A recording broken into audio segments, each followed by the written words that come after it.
हम अपनी पहचान के लिए लड़ रहे हैं।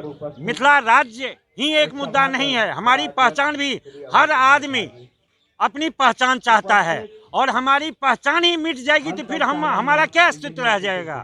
तो हम अपनी पहचान, सभ्यता, संस्कृति के लिए लड़ रहे हैं, इसीलिए हमें मिथिला राज्य चाहिए। तकड़ा वास्ते सरकार किछ नहीं कर रहे हैं। बिहार सरकार से हो क्या बेर कहे छै जे हम गप करे छी केंद्र सरकार से।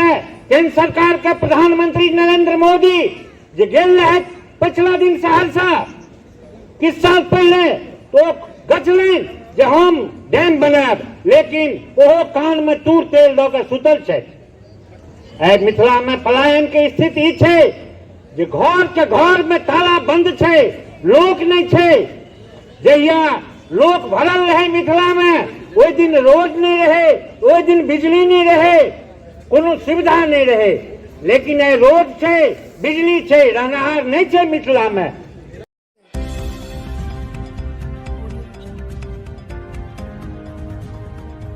नमस्कार साथियों, मैं मनोज स्वराजी स्वागत करता हूं आपका मिनी संसद के मंच पे। लगातार मिथिला राज्य की मांग होती रही है। जैसा कि हम पहले ही जानते हैं कि मिथिला भाषा को पहले ही 8वीं अनुसूची में शामिल कर लिया है, लेकिन जो मिथिला राज्य की मांग है वो जोर शोर से उठ रही है। मिथिला राज्य के जो स्वरूप है उसके अंदर बिहार के कुछ ज़िले और नेपाल के भी कुछ ज़िले, ऐसा कहना है कि वो सब मिलाकर ही मिथिला पूरा क्षेत्र बनता है और उसका अपना इतिहास है, अपनी भाषा है और अपना लिटरेचर है, बहुत सारी चीज़ें हैं।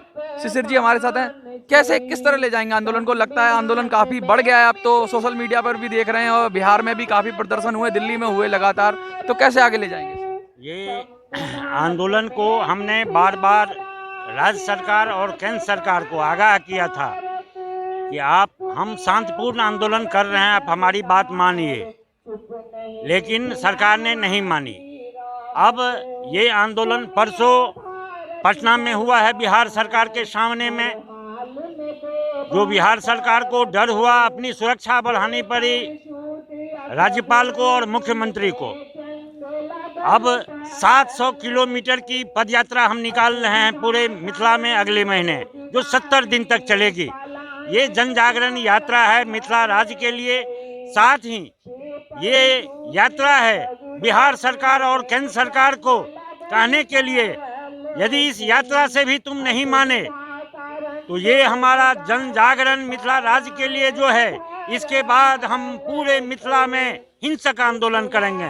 पूरे मिथिला को हम 2025 में 2 साल का समय देंगे।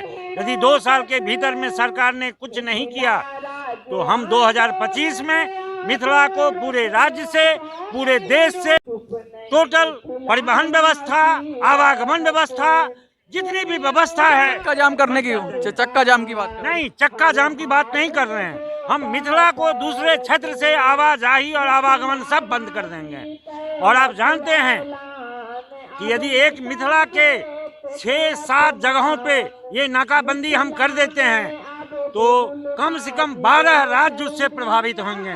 12 राज्य का परिवहन बंद हो जाएगा।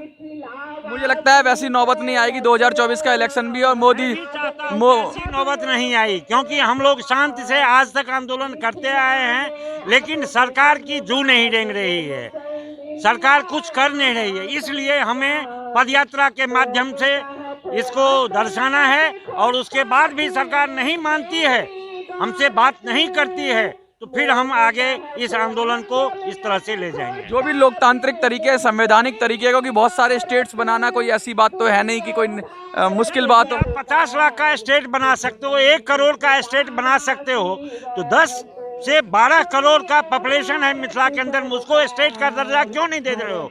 सरकार की बहुत पहले से भी ये रही है कि बिहार का बाइफर्केशन, यूपी का ट्राइफर्केशन, यूपी को 3 राज्य में, बिहार को 2 राज्य में। आप बिहार के अंदर यदि मिथिला बनाते हैं तो मगध राज्य अलग हो जाएगा, अलग। तो मगध की भी अपनी सभ्यता संस्कृति है, मिथिला की भी अलग सभ्यता संस्कृति है। दोनों की सभ्यता संस्कृति का संरक्षण हो जाएगा। बिहार के अंदर दोनों की सभ्यता और संस्कृति जो है समाप्त हो रही है। तो जैसा कि पिछली बार भी जब आप आए थे तो एक बात खुलकर निकल कर आई थी कि जब अटल जी थे उस समय मैथिली को दर्जा दिया गया, राजभाषा का दर्जा दिया गया, तब उन्होंने कहा था, धीरे से ही कहा था कि कहीं अब मिथिला राज तो नहीं मांग लोगे, ऐसी बात आई थी। उनके मन में था जो मिथिला राज्य भी बनना चाहिए, क्योंकि वो बहुत बड़े विद्वान थे और वो जानते थे जो मिथिला का इतिहास जो है 5000 साल पुराना इतिहास है। माँ सीता का जन्म मिथिला के अंदर में, अभी भी उनका जन्म स्थान मिथिला के अंदर ही है। दूसरी बात है कि जनकपुर जहाँ वो पली बढ़ी जनक जी, आज वो नेपाल के अंदर चला गया, जो अंग्रेज ने 1816 में मिथिला से काट कर दे दिया था। लेकिन जो भी हो, इतिहास एक ही है, सभ्यता एक ही है, संस्कृति एक ही है। इसलिए हम लोगों की मांग ये भी रही है कि उस नेपाल के इलाके को भी भारत सरकार हमको दे और संपूर्ण मिथिला बनाए, अखंड मिथिला का निर्माण हो। क्या संदेश देना चाहेंगे देश की जनता को आप?